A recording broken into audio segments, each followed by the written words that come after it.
Alhamdulillahi Rabbil Alamin Ar-Rahmanir Rahim Maliki Yawmiddin Iyyaka na'budu wa iyyaka nasta'in Ihdinas siratal mustaqim siratal ladzina an'amta 'alaihim ghairil maghdubi 'alaihim waladdallin Amin. Bismillahirrahmanirrahim. Alhamdulillahi Rabbil Alamin. Wassalatu wassalamu ala ashrafil anbiya'i wal mursalin Sayyidina wa maulana Muhammadin wa ala alihi wa sahbihi wa sallim ajma'in amma ba'du.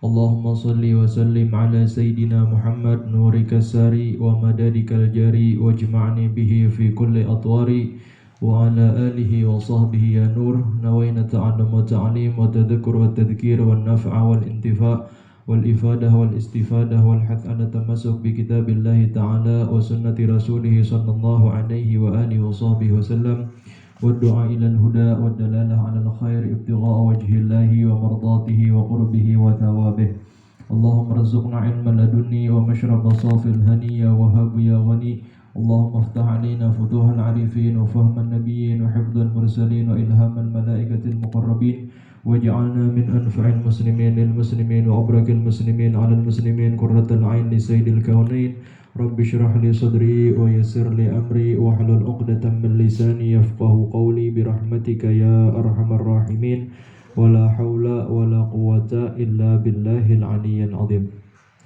Alhamdulillah, puji syukur kepada Allah Subhanahu wa taala atas segala limpahan rahmat, hidayah dan taufiknya sehingga kita dapat berkumpul kembali dalam kajian ilmu agama yang tujuannya hanyalah menginginkan keridhaan Allah Subhanahu wa taala.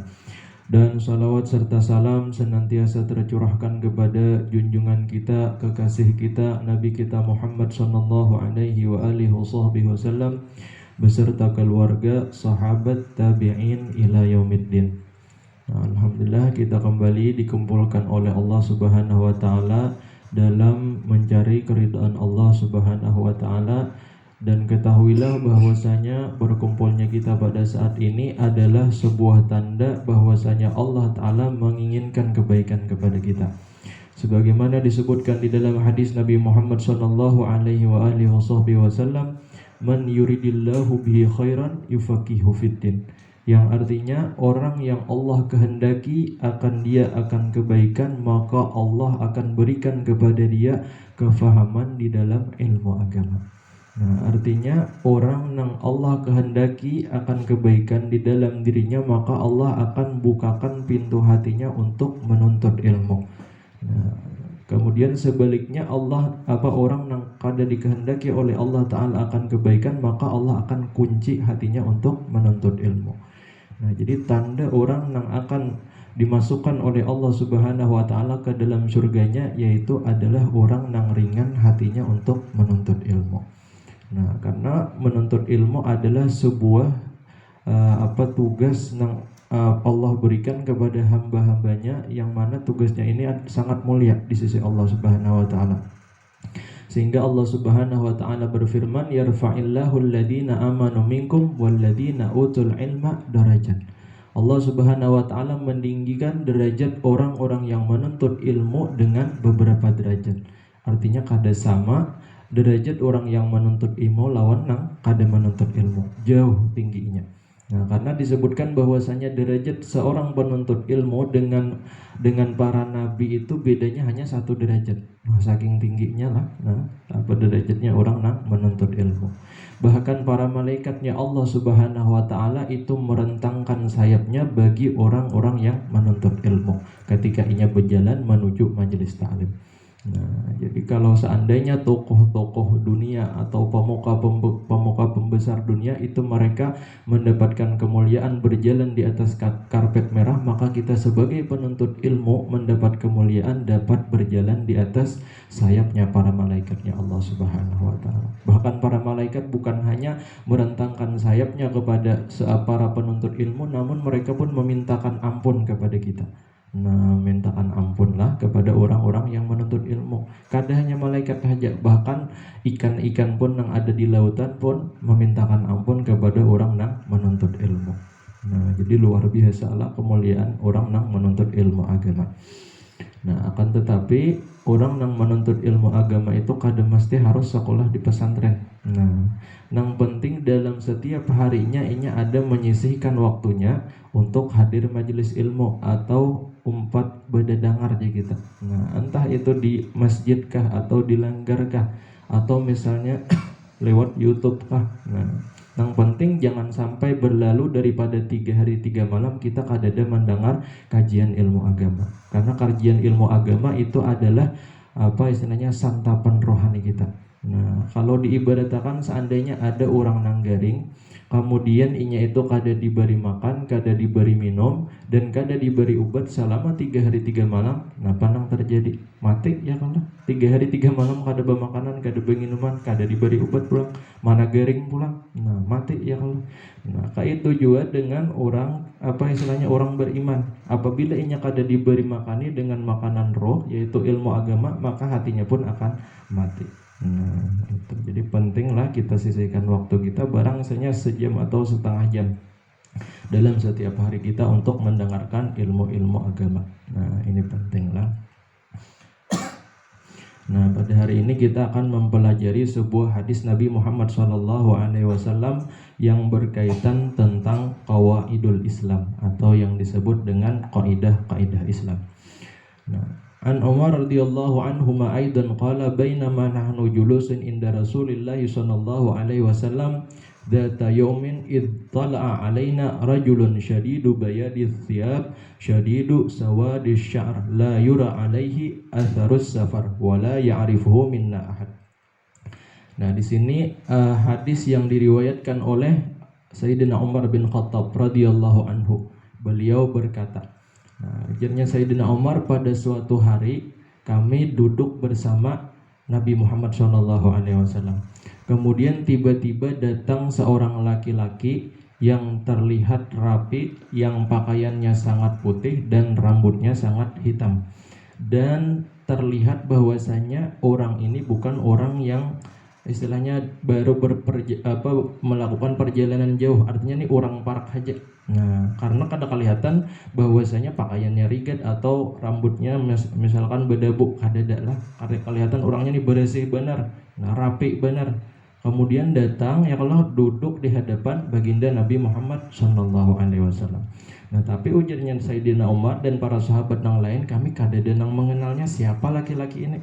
Nah, tiba-tiba aja datang lalu duduk di hadapan Nabi Muhammad SAW dan menyentuhkan lututnya dengan lutut Nabi Muhammad SAW. Nah, berarti ya para sahabat ini bukan orang biasa, berarti ini orang parak lawan Nabi Muhammad, orang yang memang sudah kenal lawan Nabi Muhammad. Nah, ketika duduk di hadapan Nabi Muhammad, ya kalau inya sampukakan lintuhutnya lawan lintuhut Rasulullah, kemudian inya letakkan tangannya di atas pahanya Rasulullah SAW. Seraya berkata, ya Muhammad, akhbirni anil Islam.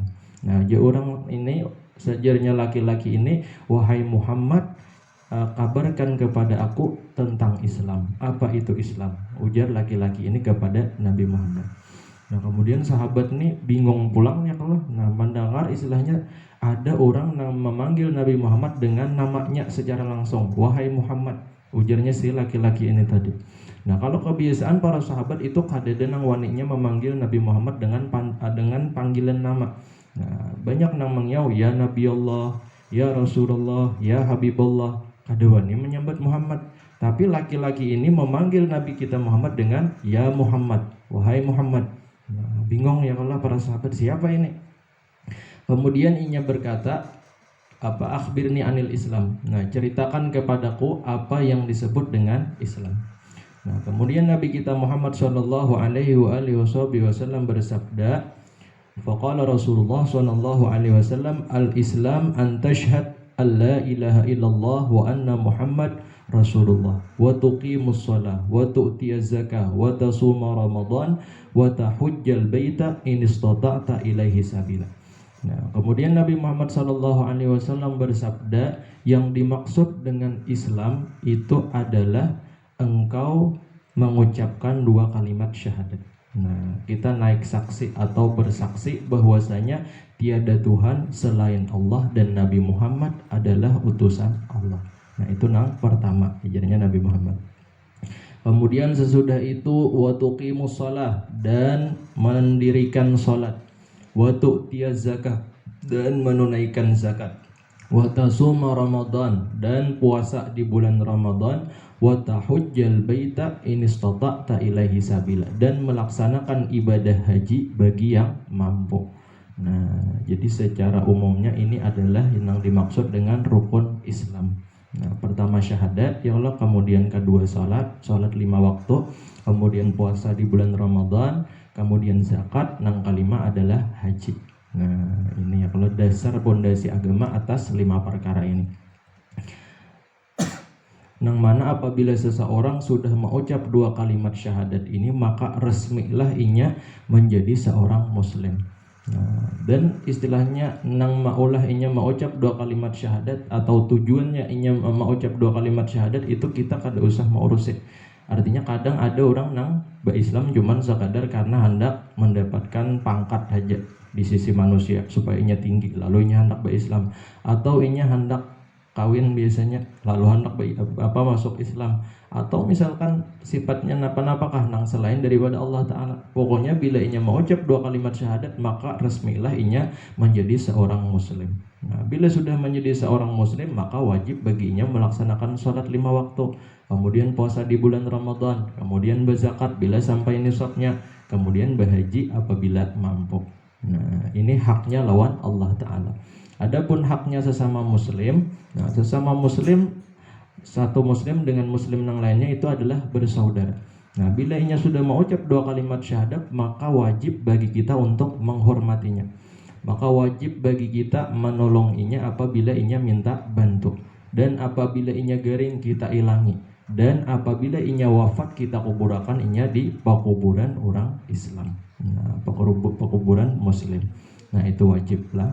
Nah, jadi rukun Islam ini berkaitan tentang zahir aja. Nah, zahir ya kalau kelihatan syahadat, sholat, puasa, zakat, dan haji. Nah, ini ibadah zahir. Nah, ibadah zahir. Kemudian orang ini tadi menjawab sesudah inya batakon lawan Nabi Muhammad apa itu Islam, kemudian dijawab oleh Nabi Muhammad Islam itu adalah rukun Islam ini tadi nang ada 5. Nah, inya berucap napa? Ujar laki-laki ini, sadaqta, engkau benar. Nah, sadaqta ujarnya si laki-laki ini tadi. Kemudian para sahabat yang lain, fa'ajibna lahu yas'aluhu wa yusaddiquhu. Nah, kami tambah heran lawan laki-laki ini. Tadi inya betakon, tapi inya jual nang membujurakan. Nah, antik nih laki ini, siapa? Inya betakon, inya jual nang membujurakan. Lalu kami keheranan, ujar Sayyidina Umar bersama sahabat-sahabat yang lain. Fa'ajibna lahu yas'aluhu wa yusaddiquhu. Qala fa'akhbirni anil iman. Kemudian inya kembali, si laki-laki ini bertanya kepada Rasulullah SAW. Wahai Muhammad, kabarkan kepada aku tentang iman. Apa itu nang disebut dengan iman? Nah, ajar laki-laki tadi. Kemudian Rasulullah menjawab, qala an tu'mina billahi wa malaikatihi wa kutubihi wa rusulihi wal yaumil akhir wa tu'mina bil qadari khairihi wa syarri. Nah, jadinya Nabi Muhammad SAW yang dimaksud dengan rukun iman itu adalah yang pertama, engkau beriman kepada Allah Ta'ala. Nah, kemudian yang kedua, engkau beriman dengan malaikat-malaikatnya. Kemudian yang ketiga, engkau beriman dengan kitab-kitabnya. Yang keempat, engkau beriman dengan rasul-rasulnya. Yang kelima, engkau beriman dengan hari akhirat. Dan yang keenam, engkau beriman dengan ketentuan qada dan qadarnya Allah Subhanahu wa Ta'ala. Nah, yang kita simpulkan ini disebut dengan rukun iman. Yang pertama, ajarnya Nabi Muhammad tadi, engkau beriman dengan Allah Ta'ala. Nah, apa maksudnya beriman dengan Allah Ta'ala? Yang pertama, beriman kepada Allah itu maksudnya kita meyakini bahwasanya Allah itu memang ada. Nah, Allah itu ada.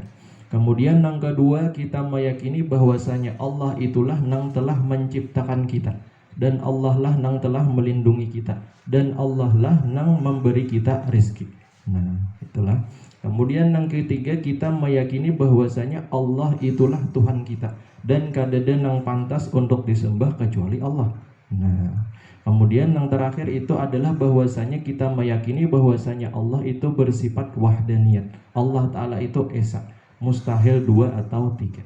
Nah, kemudian kita meyakini bahwasanya Allah itu bersifat dengan sifat kesempurnaan, dan Allah Subhanahu wa taala maha suci dari segala sifat kekurangan atau sifat nang kada pantas bagi Allah Ta'ala. Nah, itu nang dimaksud dengan beriman kepada Allah Ta'ala.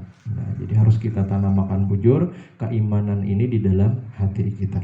Nah, karena iman itu kadang bisa bertambah, kadang bisa berkurang. Nah, kayak apa caranya supaya iman kita itu terus bertambah? Salah satunya dengan hadir majelis ilmu. Nah, itu istilahnya charger imannya. Nah, dicas terus iman kita lah supaya bertambah terus. Dan iman itu bisa berkurang dengan adanya kita tagawi maksiat. Bila tagawi maksiat berkurang. Nah, ditakutakan bilanya berkurang terus itu bisa habis. Bila habis imannya bisa kafir. Waliyazubillahi ta'ala. Nah, ini yang dimaksud dengan beriman kepada Allah. Nah, kemudian yang kedua, kita disuruh untuk beriman kepada para malaikat-malaikatnya. Nah, para malaikat-malaikatnya lah. Maksudnya beriman dengan para malaikat itu kita mengenal siapa itu malaikat. Nah, malaikat itu adalah makhluk ciptaan Allah Subhanahu wa taala yang diciptakan dari cahaya. Nah, jadi Allah Ta'ala itu kan menciptakan makhluk-makhluknya, ada manusia. Manusia itu diciptakan dari tanah, dan iblis itu diciptakan daripada api. Nah, sedangkan malaikat ini adalah makhluk Allah Ta'ala yang diciptakan daripada cahaya. Dan mereka ini adalah hamba-hambanya Allah yang mulia, yang mana mereka selalu taat atas perintah Allah dan selalu menjauhi larangannya Allah. Nah, ini malaikat lah. Kada pernah bermaksiat, gawiannya taat terus lawan Allah Ta'ala. Nah, bahkan di antara malaikat ada yang mulai diciptakan oleh Allah, kemudian untuk selama-lamanya itu tugasnya sujud aja belalawasan. Nah, ada yang sujud, kemudian ada yang tugasnya rukuk aja selawasan. Ada yang tugasnya itu berdoa. Nah, berdoa. Ini ada salah satu malaikat yang antik bentuknya. Jadi disebutkan bahwasanya malaikat itu awaknya separuh es, separuh api. Nah, mungkin hanya mendengar kita lah, kayak apa itu malaikat ada separuh es, separuh api. Nah, tapi di sini menunjukkan kekuasaan Allah, bahwasanya awaknya yang terbuat daripada dua elemen ini, ada api lawan banyu, kada mau berselisihan. Artinya es ini kada mau lunuh karena api, dan api ini kada mau pajah gara-gara banyu. Nah, ini antik ya kalau. Nah, kemudian tugasnya inya pada setiap saat berdoa lawan Allah Ta'ala. Ya Allah, sebagaimana engkau telah kumpulkan air dengan api, maka kumpulkanlah hati orang-orang yang beriman. Nah, karena tanda orang yang beriman itu hatinya sesama mukmin yang lain saling menyayangi, saling berkasih sayangan. Kadada sifat hasud atau sifat iri dengki kadada. Nah, orang beriman saling berkasih sayangan. Nah, jadi itu doanya terus lah. Nah, doanya nang terus inya panjatkan kepada Allah pada setiap harinya. Tugasnya berdoa. Nah, berdoa setiap hari. Nah, maka doanya para malaikat itu mustajab, pasti dikabulkan oleh Allah Ta'ala, karena mereka adalah makhluk-makhluk nang suci. Dan ada juga di antara malaikat nang berdoa setiap apabila ada orang yang bersedekah atau mengeluarkan hartanya di jalan Allah. Nah, baca Allahumma a'ti munfiqan khalafa wa a'ti mumsikan talafa. Ya Allah, berikanlah gantian bagi orang-orang yang bersedekah di jalan-Mu, dan binasakanlah harta-harta orang yang kikir. Nah, ini ya kalau satu dua kebaikan, nang sebutin dua kebinasaan ya kalau. Nah, di sini menunjukkan artinya kita istilahnya mengeluarkan harta mungkin kada seberapa, tapi akan mendapatkan juga daripada doanya para malaikat. Nah, dan jumlahnya para malaikat ini sangat banyak. Nah, sangat banyak. Jadi kadada yang mengetahui akan jumlahnya berapa secara terperinci kecuali Allah Ta'ala. Hanya Allah Ta'ala yang tahu jumlah malaikat, yang jelas lebih banyak daripada manusia. Nah, karena setiap manusia itu ada kanan kiri ya Allah yang mencatat